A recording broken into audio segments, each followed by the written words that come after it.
एक भिखारी घर से निकला तो अपनी झोली में गेहूं एक मुट्ठी डाल लिया।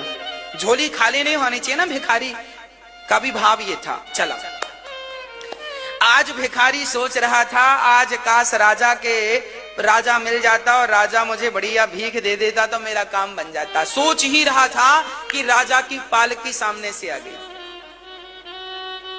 राजा की पालकी सामने से आ गई। आज राजा पालकी से उतरा, भिखारी ने देखा राजा आ रहा है, शायद मुझे भीख देगा। भिखारी प्रसन्न हुआ, तभी राजा पालकी से उतरा और भिखारी के सामने आकर खड़ा हो गया। भिखारी दंग रह गया, जब सोच रहा तो वही हुआ, लगता है राजा देगा, पर उल्टा हुआ। राजा ने अपनी झोली फैलाई भिखारी के सामने, भैया आज हम आपसे कुछ मांग रहे हैं। आज राजा ने भिखारी से कुछ मांगा तो भिखारी दंग रह गया, राजा मांग रहे हैं। तो भिखारी ने अपनी झोली में हाथ डाला तो मुट्ठी भर गेहूं आ गया। तभी भिखारी को लगा हे भगवान, मुट्ठी भर आया तो पूरा है, जितना था पूरा आ गया। अब भिखारी ने सोचा यदि मैंने सारा दे दिया तो इस राजा को कोई कमी है क्या। तो राजा, उस भिखारी ने अपनी मुट्ठी ढीली कर दी और ढीली कर दी तो बहुत सारे दाने झोली में गिर गए। मात्र 8-10 दाने रह गए।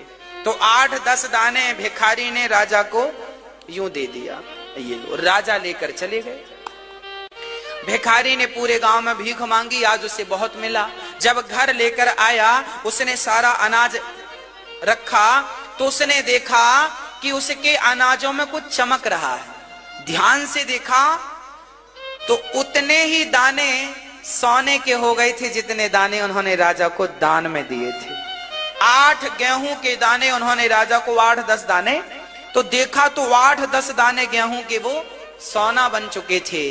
अब भिखारी रोया, हे भगवान मुट्ठी भरी थी पूरी दे दिया होता तो पूरा सोना बन जाता, ये 10 ही सोना बना। मतलब आप जितना दे रहे हैं वो आपको सोने की कीमत दे करके जाएगा, सोना बनकर आपको मिलेगा। दिया हुआ दान कभी व्यर्थ नहीं जाता।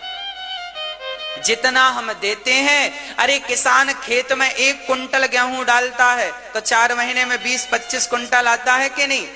जब जमीन, जब भारत माता, जब मिट्टी 25 गुना करके लौटाती है तो विचार करो बिहारी जी कितने गुना करके लौटाएंगे।